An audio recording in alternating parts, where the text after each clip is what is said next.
Drone से हमला।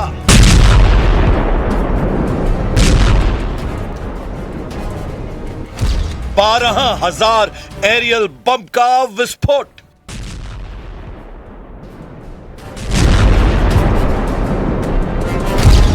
नब्बे मिसाइलों के धमाके।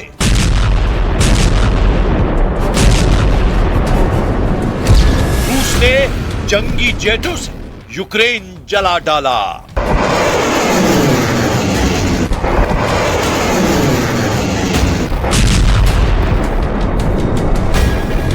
रूस ने भयानक बदला लिया है।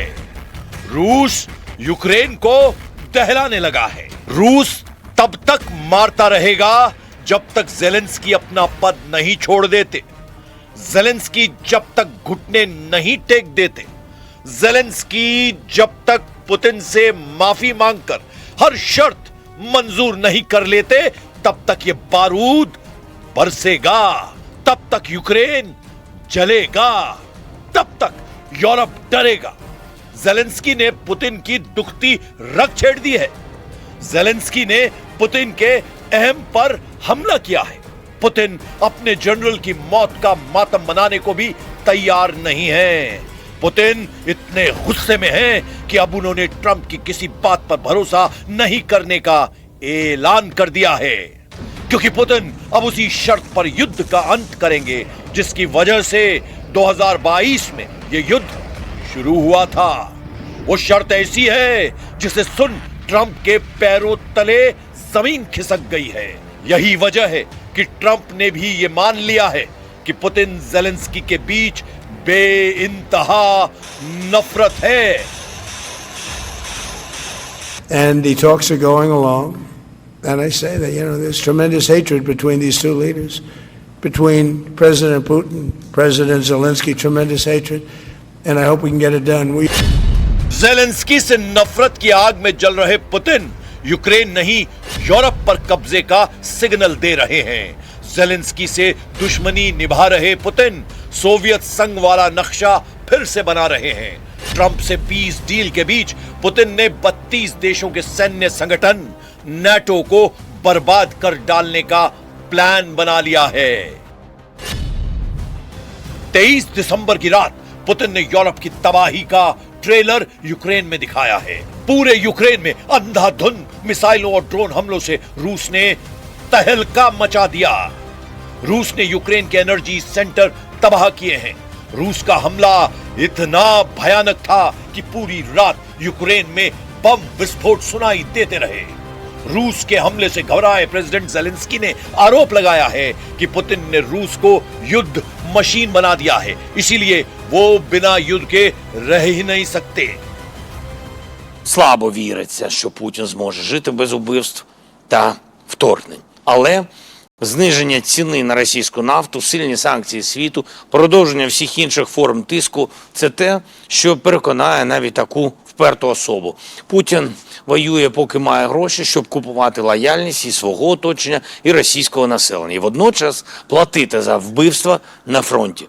І за цей рік багато вже зроблено, щоб грошей російської воєнної машини стало менше. ज़ेलेंस्की से अलग सुर अलाप रहे प्रेसिडेंट डोनाल्ड ट्रंप पुतिन से पीस डील को फाइनल स्टेज में बता रहे हैं, मगर जो बात ज़ेलेंस्की कह रहे हैं वही इनपुट अमेरिकी खुफिया एजेंसी की टॉप सीक्रेट रिपोर्ट में सामने आई है। रॉयटर्स के मुताबिक पुतिन के इरादे वही हैं जो 2022 में यूक्रेन पर हमले के वक्त थे। अमेरिकी खुफिया रिपोर्ट के मुताबिक पुतिन पूरा यूक्रेन और पूर्व सोवियत ब्लॉक के देशों, जिनमें नाटो सदस्य भी शामिल हैं, उन्हें कब्जा करने की कोशिश में हैं। अमेरिकी हाउस इंटेलिजेंस कमेटी के डेमोक्रेट मेंबर माइक क्विगली ने दावा किया है कि पुतिन को यूक्रेन से ज्यादा बहुत कुछ चाहिए। वहीं अमेरिका की खुफिया रिपोर्ट को रूस ने सिरे से खारिज कर दिया है। Мы не знаем, насколько они достоверны, это первое. Мы действительно видели какие-то разрозненные сообщения на этот счет, но даже если это соответствует действительности, то это из разряда ситуации, когда разведка делает какие-то ошибочные рассуждения, исследования и выводы. Это абсолютно не соответствует действительности. अमेरिकी इंटेलिजेंस रिपोर्ट सामने आते ही यूरोप और नाटो देशों में हड़कंप मच गया है।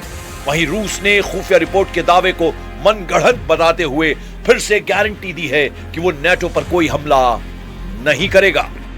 И не преследует приписываемые нашей стране завоевательные цели. Как уже говорилось президентом России, мы даже готовы зафиксировать это юридически в контексте потенциального урегулирования нынешнего кризиса на основе принципа равной и неделимой безопасности. इसके मायने ये बिल्कुल भी नहीं कि पुतिन अपने दुश्मनों को माफ करने वाले हैं। खासकर अपने जनरलों पर हुए सीरियल हमले का बदला लेने के लिए रूस हर हद पार करने के लिए तैयार है। यूक्रेन ने रूस के कई टॉप जनरल्स को मौत के घाट उतारा है, जिसमें लेटेस्ट नाम लेफ्टिनेंट जनरल फनील सरवारोव का है। जनरल फनील रूस की आर्मी ऑपरेशनल ट्रेनिंग निदेशालय के प्रमुख, यानी उनके पास रूस की सेना की ट्रेनिंग का पूरा जिम्मा। जनरल फनील से पहले यूक्रेन पर लेफ्टिनेंट जनरल यारोस्लाव मोस्कालिक को 25 अप्रैल 2025 को मॉस्को के पास कार बॉम्ब ब्लास्ट में उड़ाने के आरोप लगे थे। यारोस्लाव रूसी सेना में ऑपरेशनल डायरेक्टरेट के डिप्टी हेड थे। वहीं मॉस्को में ही लेफ्टिनेंट जनरल इगोर किरिलोव को 17 दिसंबर 2024 को इलेक्ट्रिक स्कूटर में रखे बम धमाके से उड़ा दिया गया था। जनरल किरिलोव रूस के न्यूक्लियर, बायोलॉजिकल और केमिकल प्रोटेक्शन ट्रूप्स के चीफ थे। किरिलोव से पहले वैलेरी निकोलाएविच ट्रैंकोवस्की को 13 नवंबर 2024 को क्राइमिया के सेवास्टोपोल में बम विस्फोट में उड़ा दिया गया था। कैप्टन वारेली काला सागर में तैनात 41वीं मिसाइल शिप ब्रिगेड के चीफ ऑफ स्टाफ और डिप्टी कमांडर थे। रूस के जनरलों पर हुए हमले का पैटर्न हर बार मेल खाता रहा।